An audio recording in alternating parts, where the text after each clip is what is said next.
Well, for a few reasons, we thought Eric would be a good speaker for our Rotary Club. Many of you live in Bloomington or work in Bloomington, or if you're John Swaney, you don't live or work in Bloomington, you just think Bloomington is a great place to come every Monday. You might be of the mind of the mayor, who thinks Bloomington is what, Mayor Winstead? Center of the universe. Center of the universe. And our future is very important, of course, to the center of the universe. And the new community development director for Bloomington, I think, plays a big role in that. So we thought he would be a great speaker to come talk to the club. So that's why we have Eric Johnson here with us today. Eric A. Johnson has been with the Bloomington's Director of Community Development since March of 2018. He leads 78 employees in the 7-division Community Development Department that partners with the community to enhance planning, economic development, and redevelopment activities, and promotes the health and safety of Bloomington residents, visitors, employers, and employees. Johnson has been managing urban redevelopment issues for public, private, and nonprofit sectors as a principal of his consulting firm, Urban Regeneration Advisors, and as a part of the national consulting network, Trip Umbot, where he served as a senior consultant and special advisor on projects related to real estate market studies, economic impact analysis, and urban redevelopment strategy. He is a former Chief Development Officer for Horizon Development in Charlotte, North Carolina, and has held the real estate director and management positions for the Cleveland, Ohio Port Authority and the city of Charlotte, North Carolina. He is also the director of housing and urban improvement in Pompano Beach, Florida. Just about done here, hang on guys. Johnson has earned a Ph.D. in urban affairs from public policy from the University of Delaware, and a master's of public administration from Minnesota State University in Mankato, and a BA in political science from Washburn University in Topeka, Kansas. He is an alumnus of the Harvard University Graduate School of Design, Advanced Management Development Program in Real Estate. And that is the background of our new Community Development Director and our speaker here today for Rotary, Eric Johnson. Thanks, John. What I'm going to do today is just sort of, I want to talk to you guys about Bloomington, in particular, this term called One Bloomington. So when I had the opportunity to look at the position in Bloomington, the term One Bloomington was very important because I have to tell you what I saw when I looked at Bloomington. And I'm going to get into this a little bit as we talk about it. But let me just start with this. This sort of wording is telling you volumes about the world today. So the idea that the world is changing very fast, big will not beat small anymore, it will be fast beating the slow. The world is changing every single day. Technology in business is turning over every 2 years. The same application applies to cities. Those that are really standing still are going to be the cities of the past. It's just that simple. Just like any living organism that doesn't continue to grow, you will find yourself basically running sort of in the slow lane. So when we start to think about Bloomington, I'm not going to go through all of this, but simply put, the world is changing, demographics are changing, Bloomington is changing as a community. Its demographics are not what it used to be in the past. It's shifting very, very fast. The Twin Cities in particular is projected to grow by 36,000 people per year for the next 20 years. For the next 20 years. Suburbia is not what it used to be. This notion that everything is a sea of parking and the automobiles dominate the world, that is changing very fast. So when I say suburbia isn't what it used to be, it means that how do we look at the assets in place? You know, in Bloomington in particular, we have basically everything. You have a rural feel here, you have a suburban feel here, you have a destination feel, and you have the potential to grow urban inside of the context of a suburban community. But here's what's interesting. So I'm a data guy, I'm a sort of analyst. So if you look on the screen, this is Bloomington's GDP, not the Twin Cities. Bloomington's GDP, roughly 6.2 billion, which is roughly up 2.5%. I'm sorry, it's up from 5.5 billion going back to 2012. And what's interesting about this, it's showing you a growing GDP for Bloomington on a relatively flat population growth. It's flat population growth, but yet the GDP is actually growing steady within Bloomington. The trick to all of this is there's Minneapolis, St. Paul, and they tend to forget about the Bloomington. So it's like Minneapolis, St. Paul, Bloomington. And when you start to carve out the Bloomington out of the Twin Cities, Minneapolis, St. Paul, you can start to see what we really have here in our geographic boundary. So what's fueling our growth? Strong regional economy, major corporate employees, growing regional population, above average educated population, world-class airport, healthy living, over 34 colleges and universities. I'm talking about the region. Robust sports and recreation destination, collection of arts, attractions, amenities, et cetera, et cetera, et cetera. We are one of the best regions in the country. Some people don't necessarily promote it as much, but the Twin Cities region is one of the top regions in the country. So let's talk about the development patterns in Bloomington. And I'll tell you what I saw when I interviewed for the job that had me salivating, right? And I'll just tell you, so when you think about Bloomington, we have 3 redevelopment areas: Normandale, American, and the South Loop. All of our development activity, for the most part, has taken place in these 3 districts, rightfully so. In particular, the South Loop, anchored by the Mall of America, close to the airport. This area here is what I'm going to talk about as we go into this a little bit. So what I saw on the screen was 3 major development districts with the potential to lead the future of the city. So let's talk a little bit about these districts quickly.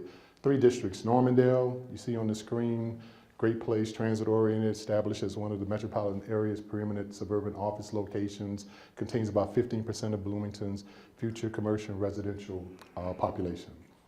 Now, this is just some examples of some of the developments that have taken place, and I'm going somewhere with this, in the Normandale district, mostly residential, some hotel development, new hotel on the horizon in 2019. Penn American district, you see the sort of graph on the screen, American Boulevard, 435, 35W. The idea here is to start to shrink this into a sort of tight-knit urban destination, more walkability, anchored by transit improvements, transit-oriented type development. Some of the activity that has taken place there, you see 234 residential units, 100-room hotel, grocery store, and this really shows you the image of what the overall development plan looks like. So this is in progress right now, roughly 250 residential units, a smaller street, residential units, sort of commercial use on the side, where this is American Boulevard. It's not the focus of American. It's creating a great sort of destination street down the middle. Next up is South Loop District. You know, if you guys are not familiar with South Loop, it's arguably, it's a tough job out there because you're taking an area that was really suburban in nature to turn it into an urban destination anchored by creative placemaking. Creative placemaking, you're going to hear this term again because the world is about place. You know, it's not about throwing a fishing pole out there hoping you're going to land the next company. It's about creating a place that's going to drive the investment of the future. South Loop is all about that, anchored by, these are just really snapshots, Mall of America, BCS residential development that'll be coming online, 400 plus residential units. First residential development, Indigo, the potential in South Loop is actually endless. And we do believe that the BCS development residential is going to provide additional spark for more residential and hopefully some grocery store destination places out there. Again, just sort of a snapshot of some of the hotels in the South Loop and or underway in the South Loop. So I'm going somewhere with this. Here's what's really good about this. Combined development activity in these 3 districts from 2013 to 2018 has roughly been $1.23 billion over a very short period of time, right? 1.23 billion. If we look at the pipeline right now, assuming that everything in the pipeline comes to reality, starts to really happen, We're looking at 750 million right now in the pipeline, consisting of residential, mixed use, across the development districts, 3 development districts I described for you. Now this is basically only across the 3 development districts that I described. But what's interesting about this, you don't hear about that enough. You don't hear about $1.23 billion worth of development in a short period of time taking place in Bloomington. Now, here's what, I've been up since about 2 o'clock this morning, and what's on my mind is Bloomington. So, and, so had this shirt on from the Heritage Day parade, and it was one Bloomington shirt. So I'm walking around the house and my son was trying to figure out, why are you wearing that shirt? It's all about Bloomington. So okay, despite the numbers, we have a perception problem. Here's what I'm really trying to figure out. I'm just gonna go through this quickly. Here's what's really fascinating about it. I spent a lot of time looking and looking and looking. We're not stacking up very well in the region in terms of our perception. Now, area vibes, right? Out of 37 cities studied in the region, we came in 25th. Home Snacks, which is another sort of review, sort of index, we came in 79 out of 100 cities in the region. Niche.com, we didn't crack the top 25 rankings in terms of the best place in the region to buy a home, right? AARP's Public Policy Institute ranked us 61 out of 100 in terms of livability, different sort of metrics. Movado Real Estate Best Minneapolis Suburbs to Live, we ranked 25 out of 37, right? So what this really gets at is this changing sort of demographic, the changing need that communities, people are actually looking for. And if you can see this, I'm just gonna tell you what this is. Okay, I'm just tell you what this is. So when you look at this, this is showing where Bloomington ranks. We are actually 25th. Now, to sort of let you know, these numbers are based on census, American Community Survey Index. These are real data sources. We are coming in and the number 25 spot in terms of the overall score, amenities, standard of living, unemployment, crime, commute rank, all of this stuff. The big deal, I'll tell you what a big deal is. The big deal score is really what it says. It's a big deal to be there, right? So I show you this to say that we are doing really well, but there's a lot of room for improvement in Bloomington. And truthfully, it's really around the amenities and perception of Bloomington. That's the big hurdle that we are facing. So, because we couldn't see it, could you just read-off some of those other communities? okay, Eden Prairie, Chanhassen. Okay, number 1, Eden Prairie, Chanhassen, Edina. Edina is showing in every category, believe it or not. Edina, Minnetonka, Lakeville, Rogers, Plymouth, Golden Valley, Delano. So it goes on and on, all the way down to the Brooklyns at the sort of at the bottom. Now, I tell you this to say that I look for these types of metrics so I can build the case. You know where we came in number 1? The number 1 destination for storage facilities. And they are marketing Bloomington, like really marketing Bloomington as the destination in the region for storage facilities. I'm not joking, I'm serious about this. So ask me why I've been up since 2 o'clock this morning, that was on my mind. So our challenge, here's the deal. This region is not about job creation. This region does a great job in attracting, retaining, going after jobs. It's not about that. The challenge is about attracting and retaining people who have a choice in a great region to live. So the battle is really all of these sort of micro suburbs throughout the region emanating from St. Paul in Minneapolis. You have a choice because your job, you're making the drive, you're doing the metro, you're doing what you have to do. That's not the issue. And I'm new to this and I have to make that decision. So you have to say, who am I going to choose where am I going to go? And we want them to choose Bloomington. That's really what it's about. How do we become a community of choice in a region that is highly sought after in terms of people not necessarily saying they're going to move here because they are, but those that are here are staying and looking for great destinations. So, what's our work about? Becoming a community of choice in a highly sought after region, fostering economic growth and driving people and business to the area, capturing the potential of our unique assets to create economic sustainability, grounded in somewhere, not just anywhere, but connected to our greatest assets. That's really, yes? Where do we rank in schools and attracting younger families? Okay, let me answer that. Part of the lag, anybody from the school system here? Okay. Part of the lag in the index numbers has to do with either real or imagined perception of public school. So when you look at these rankings, we're sort of struggling in that category. That, along with the amenities and walkability, things like that, is dragging us down. So grounded in somewhere, not just anywhere. So this gets us to where the future lies. City Council has a strategic priority centered around focused renewal of our commercial nodes, which is our opportunity, and I'll show you why. So, about a year or two ago, there was a study conducted to look at all of the commercial sort of nodes throughout Bloomington, and you see the green dots represents a total of about 19 commercial nodes in Bloomington. They went through a process and ultimately came up with, zone commercial, 5+ acres, excluding regional land uses, excludes the district plans, exclude recent HRA investments.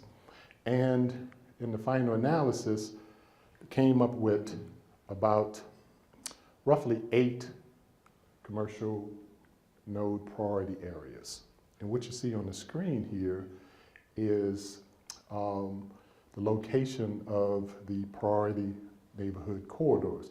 But more importantly, here is what else has sort of emerged as a result of this, where we believe we hold great promise for Bloomington.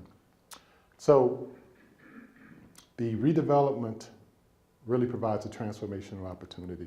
Within this zone here, so this is all basically east of 35, resides roughly six of the 8 into this zone right here. Right, surrounded by the Minnesota River Valley, schools, parks, libraries, amenities after amenities. Now, what's also important about this is the empty hole. So when I showed you initially, the 3 development districts are along 494, but the interior of the city, right here, is the massive hole that we have to address. Because therein lies all of our aging, for the majority of our aging commercial corridors reside in that area. You drive along here, you see Bloomington's gleaming assets. You drop in here, you see older commercial strip centers in need of both repair, development, changing out of tenants. I live in Bloomington, and I get mad because I have to drive to the diner or somewhere else to go get something to eat. Oh, but I live at the mall, by the way. I'm always over there. So the long story short is, this area, we believe, holds great promise for the future of Bloomington, right? It's unique, it's authentic, it has the connection pieces. Our job will be to sort of pull the pieces together. I'll tell you why this is important. It actually ties into everything the City Council and the city's been talking about. One, supports the City Council's 2017 strategic priorities, connect the dots on many city planning and public works efforts. It links to the new 2018-2040 comprehensive plan, builds on the area quality of life assets, supports redevelopment of a retrofit strategy and creation of place, and supports resource development and line partnerships. Long story short, that area, connecting the dots, holds great promise for Bloomington. That's what has me very excited. Now, here's the challenge. First of all, we can't wait for the right opportunity. I love the market, but sometimes you have to make the case for the market to show them, hey, here's an opportunity, take a look. So the connection between those neighborhood commercial corridors really need a concentrated effort to not only redevelop, but to engage owners that own properties in these areas. We need to change the perceptions, drive opportunities, cannot be left to market forces alone, and the city can set the redevelopment table to drive a vision powerful enough with projects going at the same time to create a great destination place for Bloomington, right? So, what are we talking about? I'm not talking about some grand vision that you draw something on a paper and it goes on the shelf. I'm talking about something that's based on a retrofit strategy. Let me tell you what a retrofit strategy is. The world of suburbia, some would argue that the greatest redevelopment time in the history of America will be the retrofit of suburban America. Not redoing our inner cities. It will be, how do we fill in the C sort of mass of parking lots? How do we take old, outdated properties, re-engage, redevelop those? How do we shrink it so it's walkable? It is now being said it will be the greatest redevelopment challenge in the history of America, which is a huge statement, by the way. So when we think about a vision based around a retrofit strategy that starts to help us fill in, capitalize on, and leverage existing plans and strengths, attracts enthusiastic private partners, demonstrates economic feasibility, builds on consensus. You see it on the screen. Our challenge with those aging commercial corridors is to make the case, to say choose Bloomington because of the connection points. The infrastructure is there, the transit is there, the amenities is there, all of it is there, but we have to make the case in order to drive them in, and let's not sit back and wait. So what's our keys to success here? Create a market, a powerful vision and feasibility plan. So you see vision plus projects. We've been having this conversation with the council, and we sort of talked about the need of a vision plus projects moving at the same time. So a powerful vision, stakeholder engagement, leverage funding, think outside the box, identify catalyst sites to ignite development, supportive redevelopment tools, supportive zoning, and a sense of urgency, right? So when I mention Minneapolis, St. Paul, Bloomington, I do get a little frustrated because by all census accounts and research, I'm not saying change it. I'm just saying, you know, Bloomington should be more recognized in that Twin Cities mantra because all research indicators, it's not just Minneapolis and St. Paul, it's Minneapolis, St. Paul, Bloomington. So I want to bring that Bloomington out front. So why is this work important? It's really simple. With an acute emphasis on place and uniqueness in the redevelopment efforts will drive the center of place in the future, right? I'm not talking about cookie cutter development where you go from suburb to suburb, city to city, and you see the same thing. Nor am I talking about clearing everything in the aging commercial corridors. It's adaptive reuse, it's filling in with an emphasis on place. And it's important because people have a choice. People have a choice. In that conversation, we want them to have Bloomington at the top of their radar when they're thinking about a place to live, stay, start a business, et cetera, et cetera. We simply want to choose Bloomington. It's really just that simple. So I'll take questions, and that's close to my time. Yes. Morning, this is a statement, and you're talking about more walkable communities, and we've been trying to do that for some time. But they said something about slow car sales right now, and that's going to be going for quite a while, maybe forever. People are wanting to walk or take a bus or whatever, or live within walking distance. So I think you're right on, you know, get rid of the parking lot. And then people can't have a car. Yeah, no, I do think it's a transition underway, and I think you'll see for the next, you know, you have your ups and downs in the cycles, but this is not a check off the box and it's going to go away. It's a permanent sort of fixture on the radar. Yes, Jim. So the redevelopment is focused on commercial neighborhood nodes, and I think the state of retail today, how does the future of retail factor into this, and are we talking about replacing kind of like for like within the commercial nodes? Yeah, that's a good question. It's when I'm used the term uniqueness, it's So there's retail that's driven by national chain sort of requirements. The answer here, I believe, is to the greatest extent possible, unique type of retail, homegrown type of establishments, you know, that will be blended with sort of limited retail. So in some of our commercial corridors, they may not necessarily come back as, you know, structurally like commercial like it was before.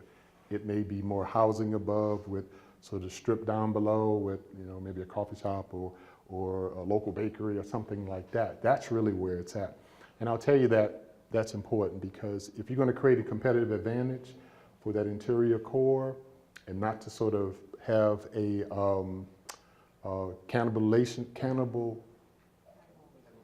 there you go, effect happening with the mall, which we don't want. You want something that's unique, that's going to drive people. So imagine this. What if we had a business plan competition? Made a call out to all the Bloomington residents. Come with your best ideas. And we figured out a way to fund a business plan competition. We're doing a development. A developer is putting in 30,000 square feet of retail space. What if we carved out 5,000 space? Run a business plan competition and say, hey, why should we have a Panera when we can find a locally grown bakery? Or why can't we find a locally grown coffee shop versus having to go get a chain establishment? To make it authentic, unique, that's the trick that creates a place.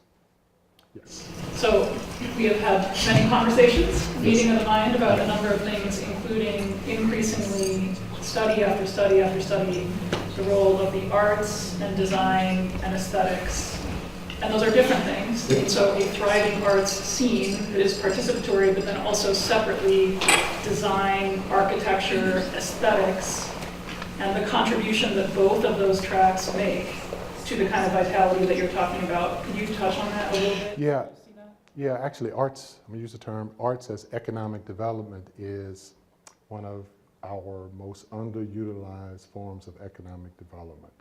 Because what it does is bring creativity, energy, people, innovation to areas in particular where you're trying to create place.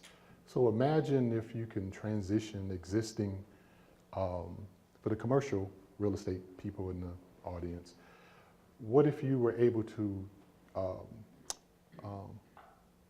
transform an existing commercial center, tenants to galleries, to shops, artists, live workspace. All of that stuff is energy drivers that will fuel economic development and growth. Make no mistake about it. There's an old saying, you're going to choose concrete or culture. Culture beats concrete every time. Concrete is simply just building buildings. Culture is infusing arts, creativity into both design and use of space. And that's kind of what we're talking about when we look at strategies for our commercial corridors. Yes. Observation, I've watched this area you've talked about geographically for 40 years. This area was an explosion of development in the 50s. They were building ramblers on slab 2 before sideways, geo running, 200 or 300 of them. The apartment buildings were coming out of the ground like crazy, 1 and 2 bedroom units.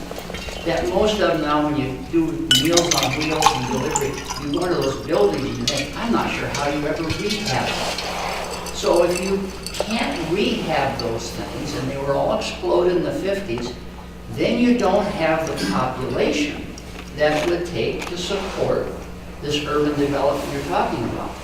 So those two things are in conflict, and I don't know how you change that. You're speaking in particular to the rehab of the older? Of the apartment buildings, thousands of units of apartment buildings in this part of Bloomington. They're 1 and 2 bedrooms, long hallways, no sprinkler system. And the explosion of the smaller ramblers built on 100 and 150 foot lots. So how do you compress that, get those buildings updated and compress it to a point that you can have the development you want and you can support the school district's population needs in those school buildings? Yeah, let me just address what I think is important in terms of the overall rehabilitation of Bloomington. That score related to Bloomington, realtors don't market Bloomington because we don't have an abundance of new construction. right? Their argument is, well, if you go to Bloomington, you have to buy an older home, you're gonna have to attach a rehab, loan onto your mortgage so you can fix it up. I think part of that answer is and it's something that we're looking into, a citywide rehabilitation program that will also allow existing owners to upgrade their properties, right? And when it comes to the older multifamily units, the challenge will be rehabilitation, because what's happening, and the mayor could speak to this, we have roughly 4,000 what's called naturally occurring affordable housing units. These are buildings in Bloomington that date back to about 1960, 1959. We've got about 4,000 of those units. They are in a decaying state, but they've also been, at the same time, categorized as a new investment class in the real estate market. So while they're declining, you have investors wanting to come in and buy those properties. The problem with that is, it's sort of twofold. You want the rehab, but in the process, you sort of exit people who can actually afford the developments, right? So I think part of it is looking at a strategy that works to incentivize existing owners of these multifamilies to rehab. And it's something we're looking at through some affordable housing work that we're doing. So I don't necessarily have an answer per se, but it's something that we're thinking about, because you're absolutely right. You want to maintain what you have and start to build above that to create sort of a greater population base, if that makes sense. Yes. The elephant in the room for me is still 35W. It is like an axe driven down the middle of the city. And when I looked at your map, all that, let's redevelop this area, is East Bloomington. And, I remember urban removal. Okay, I'm that old. And I would hate to see a development structure that resulted in that.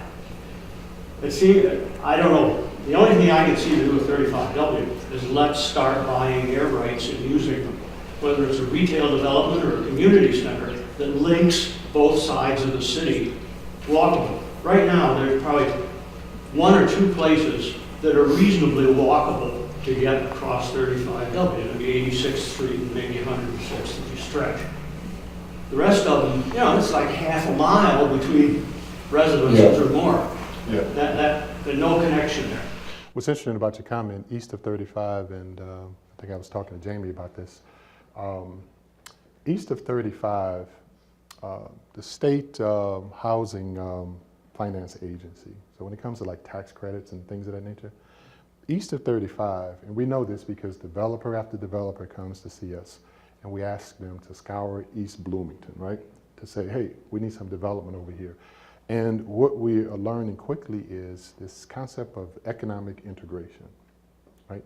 The state, in terms of tax credits, when they score this stuff, they weigh heavily the issue of economic integration. What that means is, if the incomes are lower in East Bloomington and you build in East Bloomington, the theory goes then the people who live there won't have access to greater economic opportunity.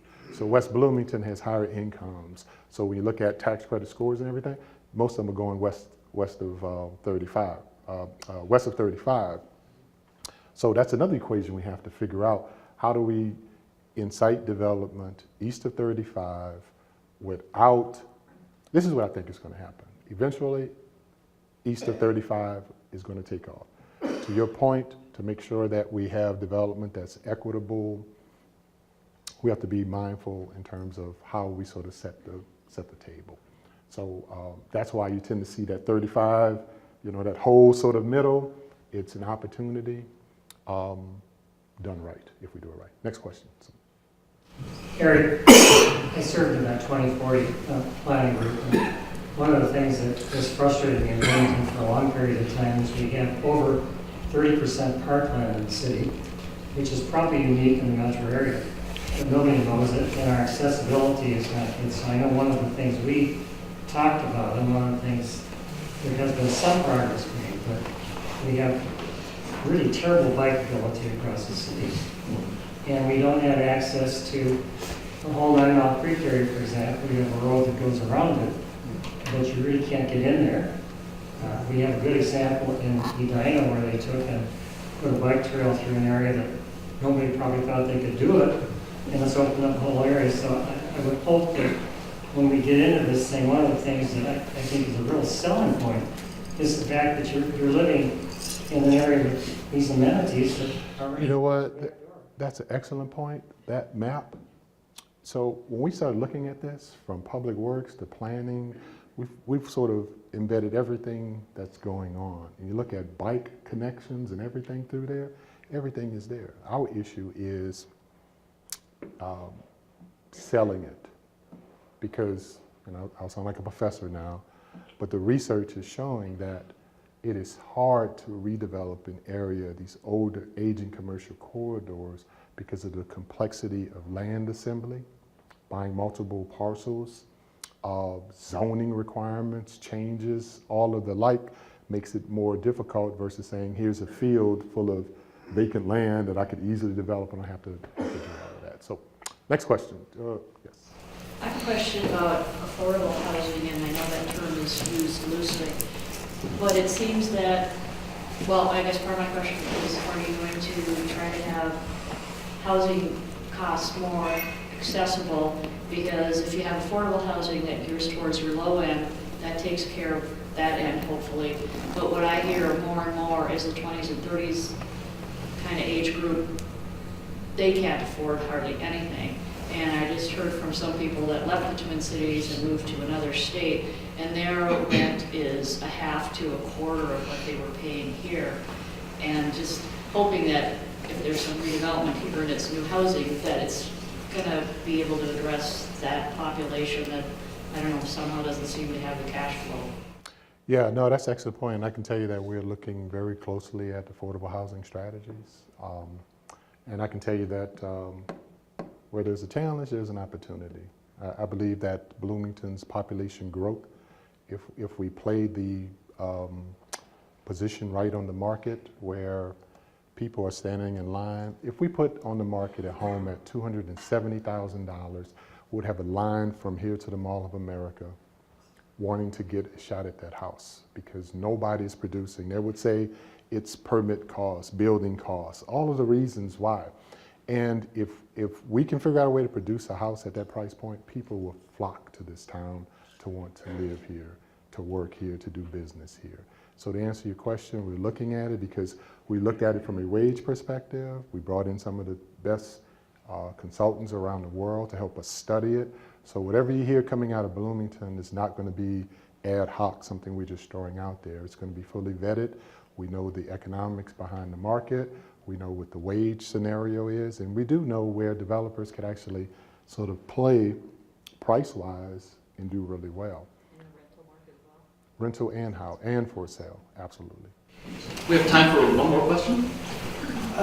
Since I've been a newbie to the area for only a little less than 2 years, one thing I do notice as a comment is when you bring a visitor in to visit us, to show them Bloomington, other than the Mall of America, there's really nothing else that I know of. Maybe there is some. There's a Heritage Center. And, but anyway, so what you're going is to Mill City, you're going to the Guthrie Theater, you're going to the Historical Society, you're going to the Capitol. I know we've got the artistry, the gallery there, we can go there. But there's really not, and I think that that's sort of that livability when people are visiting. What do you do with guests that come here without taking them to St. Paul or Minneapolis? You know what? Let me end with this. This is how it really goes. There's three types of individuals, families, whatever. And I'll tell you where Bloomington sits in this sort of thing. So it's actually in waves. The first wave of people are really those who are risk adverse. They don't really care. If they get the feel that that community is going somewhere, they will plant their flag there and say, this is where I want to be. Risk oblivious people, right? The next phase are people who are risk aware, and they will put their flag down and they are fully aware of any and all challenges, the state of the city as it is today. They will put that flag down because they see it, they feel it, they sense it, they want to be there. The last one is individuals and families that have no tolerance for risk, right? So when they come in, they want perfect streets, they want garbage collected, they want everything to be perfect. Where Bloomington is, we're sort of in that 1 and number 2. We have to figure out a way to make the case so people can say, I'm coming there to put my flag because I see where the city is going, right? If that makes any sense. And they have to be able to sense it and feel it. You can go to any American city or any city in the world. You cross into those borders, and if you don't feel the energy, that will tell you volumes about the state of the city. Doesn't mean that the city is doing bad fiscally, anything like that, but it means there's some sort of staticness going on. But to answer your question, we're really in that sort of number 1 and number 2, and we need that number 2 in particular to come here and put that flag down and say, you know what, I'm gonna buy one of those commercial centers, or I'm gonna invest in this, I'm gonna do this because I see where it's gonna go. I'm gonna put an incubator in Bloomington. I'm gonna do this because I feel where they're going. So I'll just end with that. So thank you very much.